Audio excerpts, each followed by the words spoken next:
Hey everybody and welcome back to Semi Stories.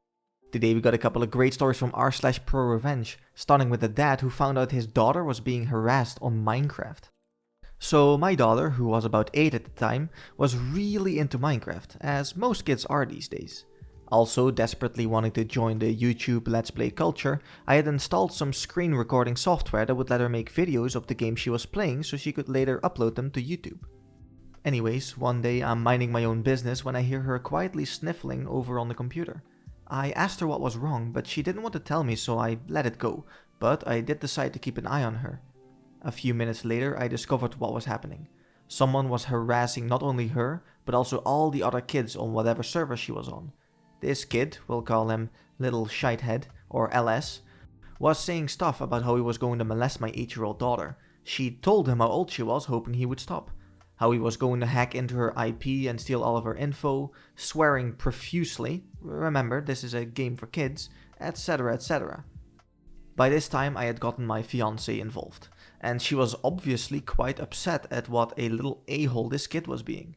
We realized that our daughter had been recording the entire incident and a plan began to form. I started by googling LS's username. There were several hits immediately. The most interesting of which involved a page where he was publicly applying to be a mod for a server on Minecraft. I was able to learn a lot about this little POS. He claimed to be 15, liked hockey, used to live in Toronto but now lives in Florida, but the bombshell was easily his Skype contact info. It was literally first name dot last name. I know your name now, you little twerp. So I head over to Facebook and I search for the name. Nothing. On a hunch, I searched for just the last name, while narrowing my results to only the state of Florida. Several dozen hits. So I have to start combing through each one until I find what I was looking for.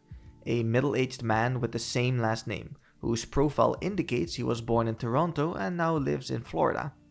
I found your dad, you little a-hole. So I sent him a message on Facebook, asking if he had a son named first name who goes by his username on Minecraft. The dad confirmed I had the right guy, so my wife begins telling the dad everything that LS was saying to my daughter, and we sent him the recorded video as proof. Radio silence for a few days. Then we got the message back. LS had his computer taken away from him for the entire summer, and had also been lying about his age. He was only 11, I think. His parents were absolutely livid with him, and he surely hated the next few months of his life. No one messes with my daughter. I personally think that my reaction to this situation would be quite similar. If someone messed with my child online, I would only hope I could find their parents' info to rat on them. What the kid said online was not just extreme, but full-on deranged. I even had to change the wording in the text a bit to lessen it slightly. What this kid clearly needs is psychiatric help, because talking about that kind of stuff at 11 years old is a bad omen, and I can just hope that he got it. In our next story, Opie gets revenge on his neighbor who just won't stop scaring his dogs with a drone. There has been several commenters telling me that you guys would enjoy this story, so here it is. About 6 or 7 months ago, my neighbor got a drone. I don't mind people having hobbies, but for some reason he insisted on flying like the biggest jerk possible. He would hover in front of other houses, windows, trying to race cars going down the road, and the worst of all, he had a habit of flying his drone in my fenced backyard, buzzing over my dog, diving low just over the dog's head before circling around to do it again. My dog isn't small. He's about 70 pounds and a Malamute. But the drone terrified him, and I was worried what would happen if it hit him. I asked my neighbor several times to please not fly in my yard and explained that it was scaring my dog. He basically told me to get lost and laughed in my face. While it still continued, I called the police. Unfortunately, there wasn't much they could do other than to ask him to please not fly over my house/property. Finally, in late December, it happened. My dog got tired of this shit and managed to catch the drone right as it was diving towards him. He shredded the drone. The thing was just a jumbled mess of wires and plastic. My neighbor was pissed. He stormed over to my house swearing and threatening me, which I promptly ignored. A week later, I got a summons to a small claims court. He wanted $900 for the cost of his drone and an additional $300 for supposedly denying him access to his property. The drone sat in my yard for a couple hours before it was retrieved. Screw that. He could have killed my dog. I don't have kids or a girlfriend. I just have my dog, who is my best friend for the past 7 years. That dog has moved with me 3 times. Was there when I graduated college, saw me buy my first house and my first car. I love my dog. So I went to legal advice. I got some great help from them. Turns out, him suing me was the best thing that could ever happen. When we got to the small claims court, the judge basically laughed away his claims that I had intentionally trained my dog to attack his drone. But little did he know, I was prepared. I had dozens of photos of my yard showing it was impossible for him to accidentally fly that low to my dog, videos of him harassing my dog in the past, and I had saved all of my medical bills from taking my dog to the vet. $700 for an x-ray? Check. Another $250 to sedate him during? Why not? Don't want him being uncomfortable. Full dental exam with tooth cleaning and repair? $400. Then there was the cost of anxiety medication and a secondary checkup, wet food for a week in case his teeth were hurt, and extra just for good measure. In the end, the a-hole ended up owing me almost $2,000, and now is being investigated by the FAA for not having a registered drone and violating several FAA regulations concerning drone flight. Too near to an airport, too close to other people, out of sight of operator, and way above the maximum altitude. Enjoy never being allowed to fly drones again, a-hole. The most concerning thing is that this happens all over the world, and drones are getting more advanced by the minute. It's a scary thought that one day you might be changing in the privacy of your own home, not realizing there might be a drone spying on you and recording it all. OP was smart by staying calm and rational and did a good job countersuing for the distress of the dog that he had. The legal system in America is all kinds of messed up from an outsider's perspective, that it's this easy to sue someone, but the fact that OP was able to turn the tables in his favor like that does make me glad. In our last story, OP recalls something that happened 10 plus years ago where a teacher she had hated her and made her think that she was an idiot. I don't know if this is pro, but it is certainly more than petty. In high school, about 10 plus years ago, I was quiet and attentive in class. Teachers liked me. I wasn't popular, but I had good friends. I say all this to explain that my high school was relatively calm for me. I played sports, was on the student newspaper, and got decent grades. However, that all changed my second semester junior year. Now, I've always been a ferocious reader. My freshman English teacher recommended I move up to the honor English track, so I did for freshman, sophomore, and the first half of junior year. Then I was put into classical literature my second semester junior year.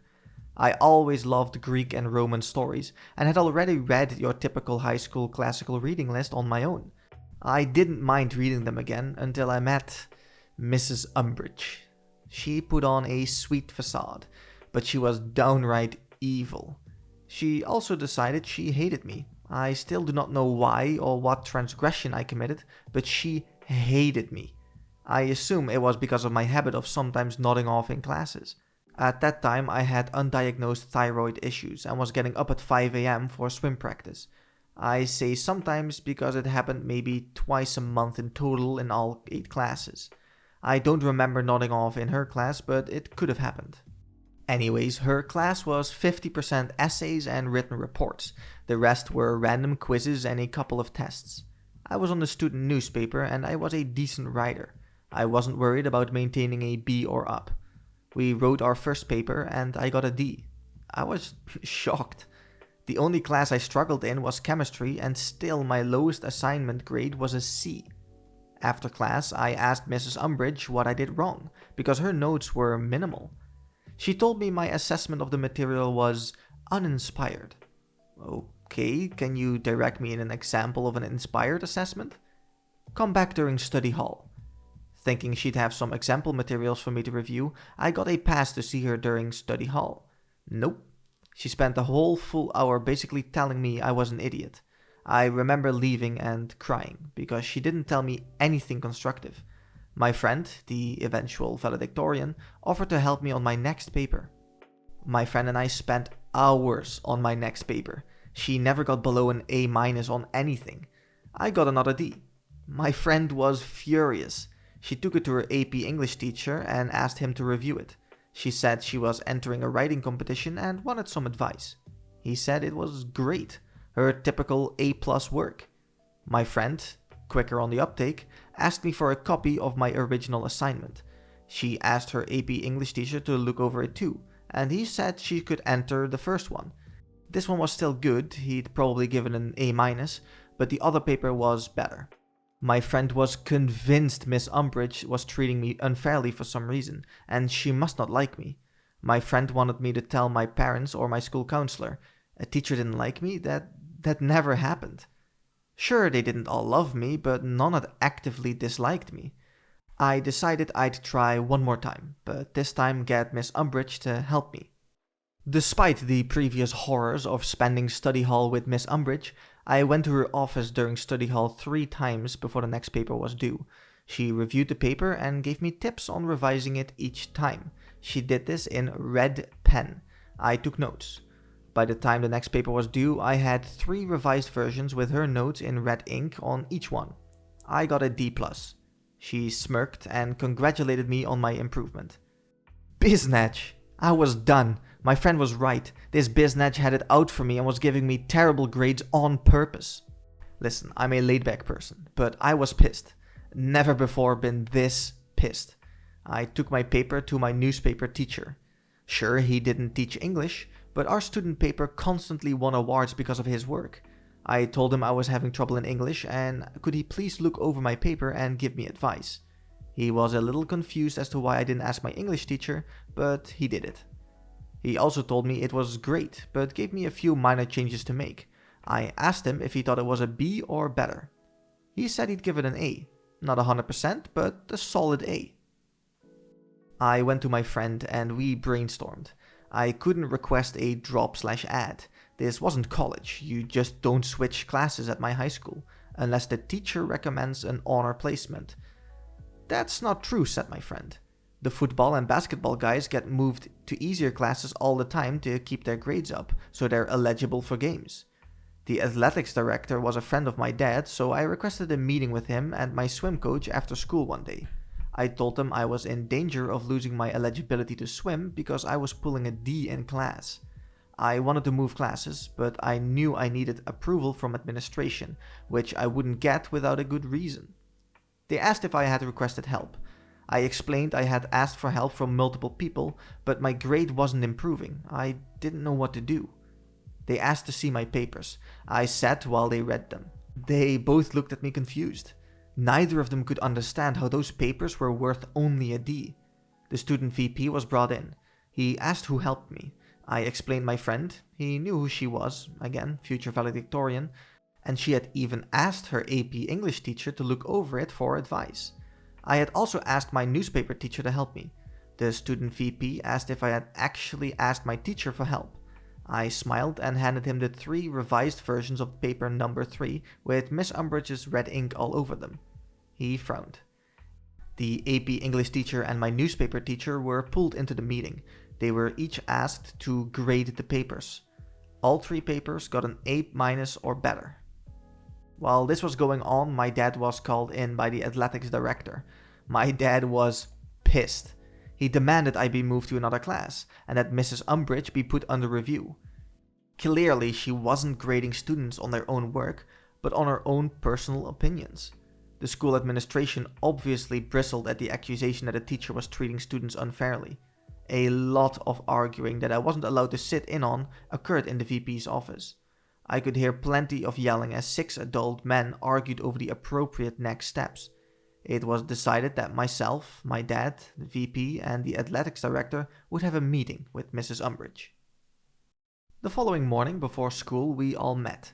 Mrs. Umbridge seemed to think that she was going to get to tell everyone why I was so stupid.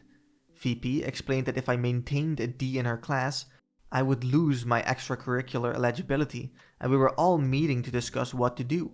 She smirked and said I should be moved to the non-honors English track, and I had no business being in honors English.